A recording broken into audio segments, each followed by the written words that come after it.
This is a true story about the man sitting at the piano. The story is being told by the father of one of our viewers, subscribers, All Pandas Lie. Story you're about to hear is a period of about 4 years, as told by her boyfriend and piano player who witnessed all of it. Ann-Margret, I discovered. All right, George, you discovered Ann-Margret. Right. All right, so what do you want? Well, I figured as long as I did, and this is a first television show, I think it would be nice if you would let me introduce her. Well, George, if that's what you want to do, if you want to introduce her, I just want our viewers to see her. That's all. That's all. I'll go ahead. Thank you. Introduce her. Spotlight, please. You don't need a spotlight. Ladies and gentlemen, this is really a thrill for me. You know, they usually say, where do you find young talent? Well, you don't find them, they find you. I was sitting in my office, this little girl came in, and she sang 2 songs, and I took her to Las Vegas with me. And here she is on the Jack Benny Show. And I think she's got a brilliant career. Help me bring her on. Ann-Margret. Dad, how you doing? I'm doing well. How are you? Well, we're good. We've been watching you on YouTube. So okay, so I want to walk you through because I know you've told me this stuff, but it's just love to get it right out of the horse's mouth. So you go to college in '55, and you're at Northwestern. And you're working on the beach. You're a lifeguard, and you're Actually, playing I was piano in Chicago.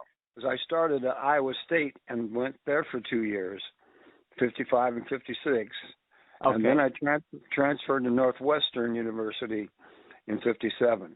So when did you meet That's where I met Ann-Margret, you know. Ann Olson?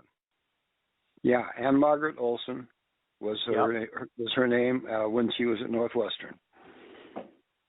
And tell the story about how you were playing, and then you were looking to add somebody to your band, and how that fun thing happened. How did that actually happen?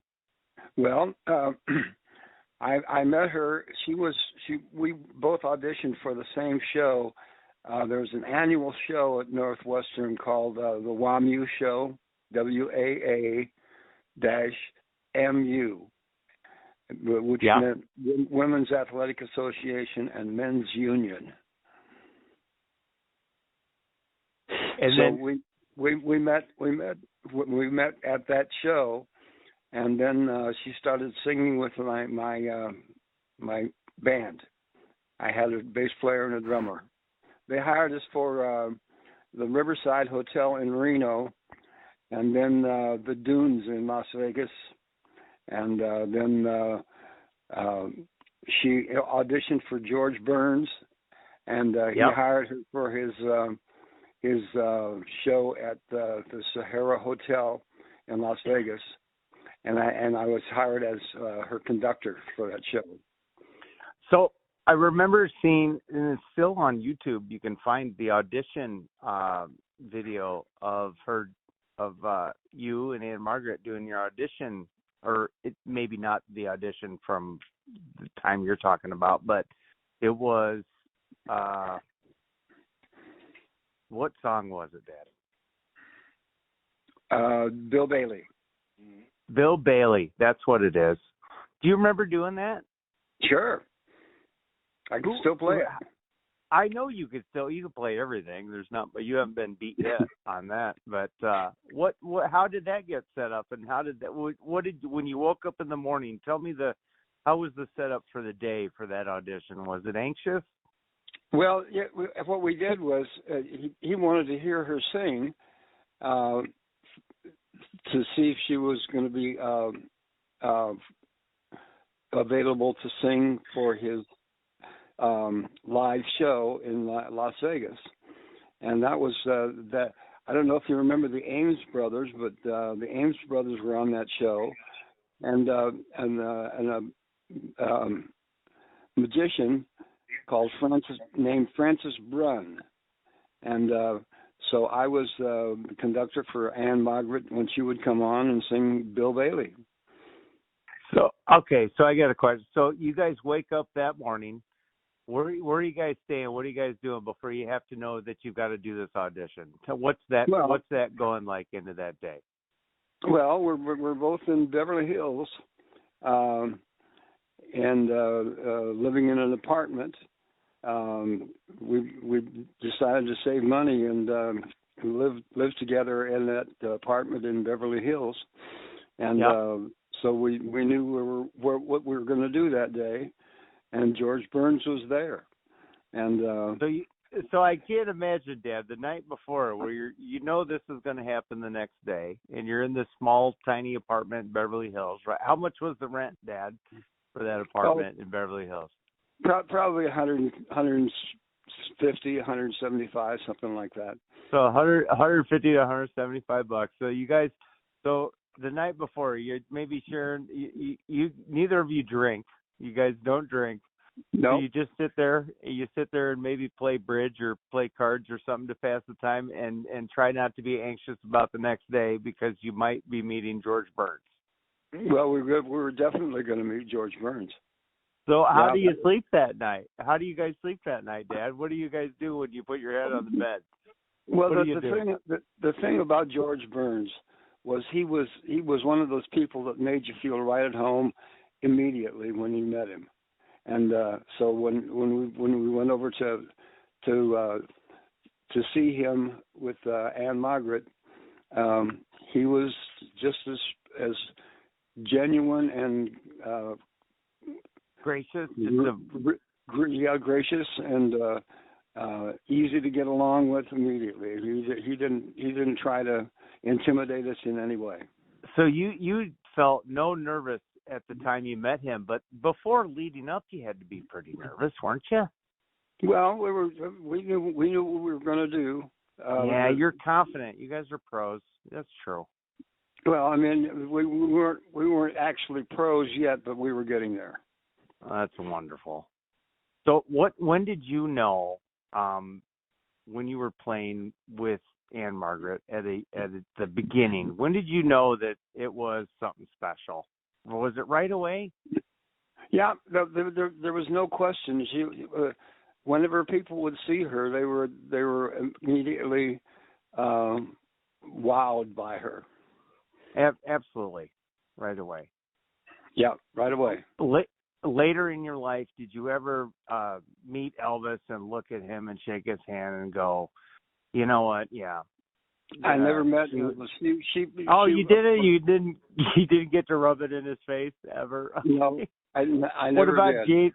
What about James Dean? Did you ever shake James Dean's hand and go, hey, you know what? No, I did. Those were two I did not meet. But maybe better because you're much taller and more handsome anyway, so it doesn't matter. Yeah, those were people that she starred with in movies. After you though, Dad. Yeah, that's correct. That's correct. Let's get that straight. Number 2 and 3, James Dean and Elvis. Take a bow, Dad. Come on. You bet. That's what I think. That's what we all think. But and Ann is still in good health and in a wonderful shape, and still you talk to her today, and she's doing great. Yeah, she came back from my 60th anniversary show here in Des Moines at Noche, which is a club band downtown Des Moines. Yes. And she was there for that show, and my 3 daughters and their husbands, sat with her, and she felt very safe and secure that night at the show. And gosh! So Emily, Mary Ann, and Stacy were there with her. That's right, and Gracie too. Gracie too. Oh, Gracie too. Oh, that's great. Yeah. So they were, and the place was packed for the show. And it went extremely well, and the Des Moines Big Band played behind me, and I sang with them for that particular show. What was the date of that, Dad? That was October 20th. October 20th. Let's see. Was it last year? Year before last. So 2021? Yeah. October 20th, 2021. Yeah. I'm going to watch that because I know it's still on their website. Yes. For sure. No, is there any lasting memories that you recall on that you would want anybody to know about the history of you and Ann-Margret in any way at all? well, she's a real person. She doesn't come on with false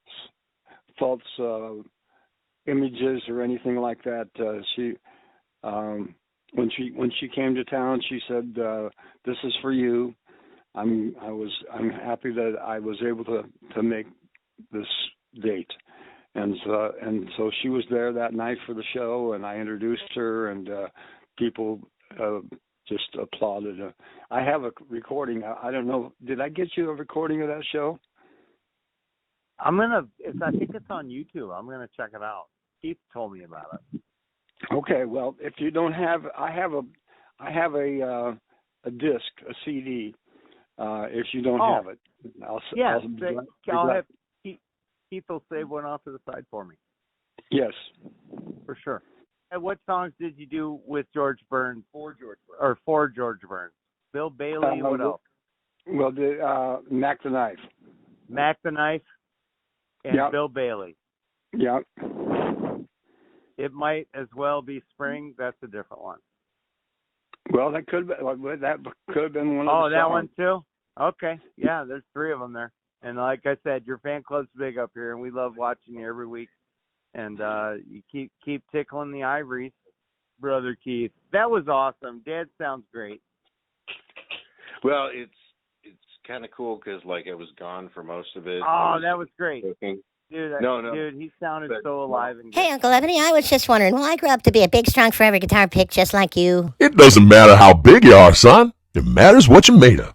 And inside of you is some of the most exotic woods from across the world. Each exotic wood makes a completely different tone, and no string gnaws like plastic. Any other questions, Jazzy? Yeah. Why is it that ever since Grandma got her vaccination, her car keys stick to her forehead?